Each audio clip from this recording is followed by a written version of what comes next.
جنگ را که سر شما تحمیل شدن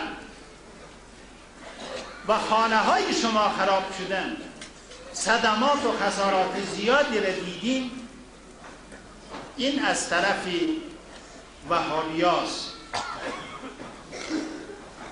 هیچ وقت برادران مجاهد ما و صلابدوشان ما و مردم غیور ما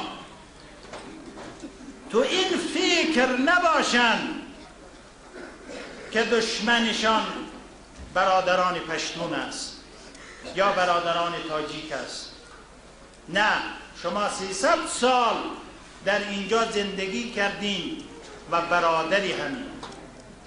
ما هم که آمدیم در اینجا حقوق ملیت ها را مطرح کردیم به عنوان برادران هم، به عنوان این که ملیت های افغانستان برادرم، نه به عنوان دشمنی ملیت ها. چون دشمن این مسئله را میخواهند که برادران پشتون را در مقابل برادران هزاره قرار بدن. جنایتی یک تعداد از جنایتکاران بین المللی خاص را به نام یک ملیت جلوه بدن. این خطرناک است. با هوشیاریتان، با درایتتان این مسئله را باید خنثی کنید. کسانی که از قندار آمده بودند در جنگ اشتراک کردند، یک چیزی که بسیار واضح است، ما با مردم قندار احترام قائل هستیم.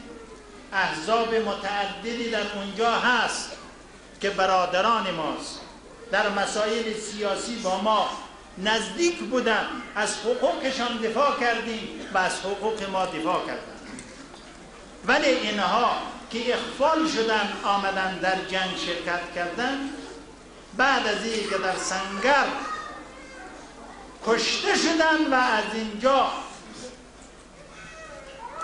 این نفرای خبیثی که اینها را اخفال کرده آورده بودن برای تحریک احساساتی پاک مردم قندار، گوش اینا را بریدن، چشم اینا را کشیدن، در سر اینها میخ زدن، بردن در قندار، نشان دادن که هزاره های اینقدر وحشی است، برای ازی که تحریک بکنن و این جنایت را که آمدن در اینجا انجام دادن سرپوش در رویش بگذارن. باید تحلیل شود که اگر این نفری که در سنگر کشته شدن، این که دیگه در دستی برادران ما نبوده که میخ دستشان بزنن، اگر اینجا دستگیر شده، دستگیرها را که ما تبادله کردیم، آزاد کردیم، یک جنازه در اینجا کشته شده ما تحویل نداده بودیم که گوشش ببریم یا چشمش ببریم. توطئه بسیار توطئه خطرناک است. دشمنی ملیت ها برای افغانستان فاجعه است. لذا برادران هوشیار باشند.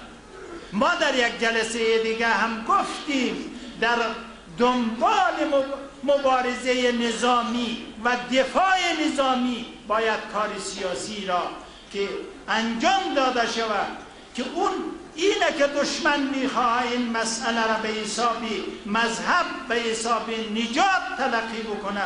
باید برادران ما هوشیار باشند، با درایت این توطئه دشمن را خنثی کنند.